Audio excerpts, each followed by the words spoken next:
Friends, good morning. ಇವತ್ತು ಸಿಂಪಲ್ಲಾಗಿ ನಾನು ಚಿಕನ್ ಗ್ರೇವಿನ ಮಾಡೋದನ್ನ ತೋರಿಸ್ತಾ ಇದ್ದೀನಿ. ಇದಕ್ಕೆ ಏನೇನು ಇಂಗ್ರೀಡಿಯೆಂಟ್ಸ್ ಬೇಕಂತ ಹೇಳ್ತೀನಿ. ಕ್ವಿಕ್ಕಾಗಿ 5 ನಿಮಿಷದಲ್ಲಿ ಮಾಡ್ಕೊಳ್ಬೋದು ನೀವು.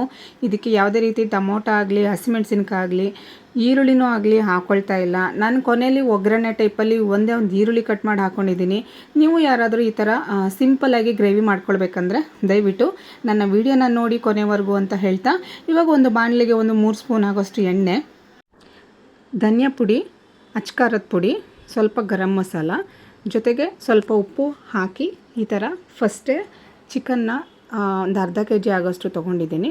ಈ ಥರ ಚೆನ್ನಾಗಿ ಕಲಸಿ ಒಂದು 1/4 ಗಂಟೆ ಅಥವಾ ನೀವು ಟೈಮ್ ಇದ್ದರೆ ಒಂದು ಅರ್ಧ ಗಂಟೆ ಟೈಮು ಹಾಗೆ ನೆನೆಯಾಗಿ ಬಿಟ್ಬಿಡಿ. ಇವಾಗ ನೋಡಿ, ನಾನೊಂದು 1/4 ಗಂಟೆ 20 ನಿಮಿಷದವರೆಗೂ ಇದನ್ನು ಹಾಗೆ ನಾನು ನೆನೆಯಕ್ಕಿಟ್ಟಿದ್ದೆ. ಸೊ ಇವಾಗ ಇನ್ನೊಂದು ಕಡೆ ನೋಡಿ, ಒಂದೇ ಒಂದು ಈರುಳ್ಳಿನ ಈ ಥರ ಮೀಡಿಯಮ್ ಸೈಜ್ ಆಗಿರೋ ಈರುಳ್ಳಿನ ಕಟ್ ಮಾಡಿ ಇಟ್ಕೊಳ್ತಾ ಇದ್ದೀನಿ.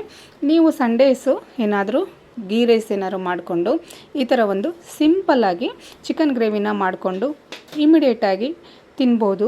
ಯಾಕಂದರೆ ಈ ಒಂದು ಟೇಸ್ಟು ನಮಗೆ ಹೆಚ್ಚು ಮಸಾಲೆನೂ ಬರಲ್ಲ, ಖಾರನೂ ಬರಲ್ಲ ಅಂತ ಹೇಳ್ತಾ ಇವಾಗ ಈರುಳ್ಳಿನ ಸಣ್ಣದಾಗಿ ಹೆಚ್ಚಿಟ್ಕೊಳ್ತಾ ಇದ್ದೀನಿ. ನಾನು ಯಾವುದೇ ರೀತಿ ಟೊಮೊಟೊ ಯೂಸ್ ಮಾಡ್ತಾ ಇಲ್ಲ, ಅಥವಾ ಹಸಿಮೆಣಸಿನ್ಕಾಯಿ ಅಥವಾ ಕೊತ್ತಂಬರಿ ಸೊಪ್ಪನ್ನು ಕೂಡ ಯೂಸ್ ಮಾಡ್ತಾ ಇಲ್ಲ. ನೋಡಿ, ಇವಾಗ ಸಣ್ಣದಾಗಿ ಈರುಳ್ಳಿನ ಕಟ್ ಮಾಡಿ ಇಟ್ಕೊಂಡೆ. ಇವಾಗ ಚಿಕನ್ನ ಒಂದು ಬಾಣಲಿಗೆ ಒಂದು 2 ಸ್ಪೂನ್ ಆಗುವಷ್ಟು ಎಣ್ಣೆ ಹಾಕ್ಕೊಂಡಿದ್ದೀನಿ.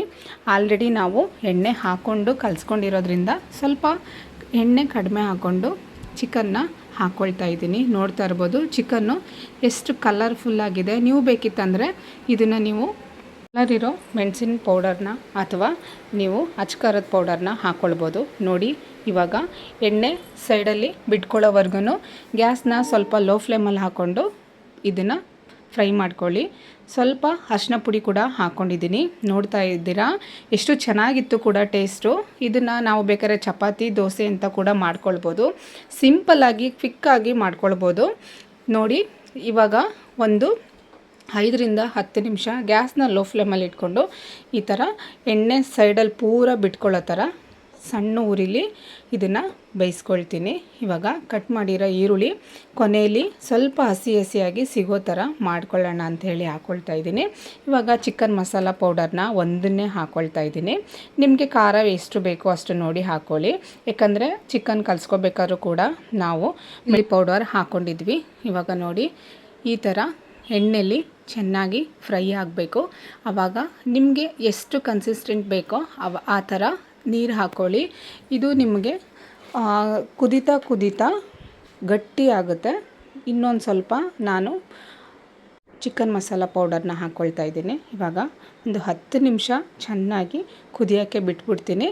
ಇವಾಗ ಒಂದು ದಪ್ಪ ಗಾತ್ರದ ನಿಂಬೆಹಣ್ಣನ್ನು ರಸನ ಹಾಕ್ಕೊಳ್ತಾ ಇದ್ದೀನಿ. ಯಾಕಂದರೆ ಟೊಮೊಟೊ ಯೂಸ್ ಮಾಡಿಲ್ಲ, ಸೊ ಹಾಗಾಗಿ ನಾನು ನಿಂಬೆಹಣ್ಣನ್ನೇ ಹಾಕ್ಕೊಳ್ತಾ ಇದ್ದೀನಿ. ಇದಕ್ಕೆ ನೀವು ಬೇಕಂದರೆ ಕರಿಬೇವು ಅಥವಾ ಪುದೀನ ಎರಡೂ ಹಾಕ್ಕೊಳ್ಳಿ, ಎರಡಲ್ಲಿ ಯಾವ್ದಾದ್ರು ಹಾಕ್ಕೊಳ್ಳಿ. ನಾನು ಇದಕ್ಕೆ ಕಸ್ತೂರಿ ಮೇಥಿನ ಕೊನೆಯಲ್ಲಿ ಹಾಕ್ಕೊಳ್ತಾ ಇದ್ದೀನಿ. ಮನೆ ಪೂರ ಘಮ ಘಮ ಅಂತ ಇದೆ. ಅಷ್ಟೇ ರುಚಿಕರವಾದ ಸಿಂಪಲ್ ಚಿಕನ್ ಗ್ರೇವಿನ ಇವತ್ತು ನಾನು ವಿಡಿಯೋದಲ್ಲಿ ತೋರಿಸಿದ್ದೀನಿ. ಈ ವಿಡಿಯೋ ಇಷ್ಟ ಆಯಿತು ಅನ್ನೋದಾದರೆ ದಯವಿಟ್ಟು ನನ್ನ ಫೇಸ್ಬುಕ್ ಐಡಿನ ಫಾಲೋ ಮಾಡಿ. ಯೂಟ್ಯೂಬಲ್ಲಿ ನೋಡ್ತಾ ಇದ್ದರೆ ಯೂಟ್ಯೂಬಲ್ಲಿ ನನ್ನ ಸಬ್ಸ್ಕ್ರೈಬ್ ಮಾಡೋದನ್ನ ಮರಿಬೇಡಿ ಅಂತ ಹೇಳ್ತಾ, ಇವಾಗ ಇದನ್ನು ನಾನು ಚಪಾತಿ ಜೊತೆಗೆ ಅಥವಾ ರೈಸ್ ಜೊತೆಗೆ ಸರ್ವ್ ಮಾಡ್ಕೊಳ್ತಾ ಇದ್ದೀನಿ. Thank you.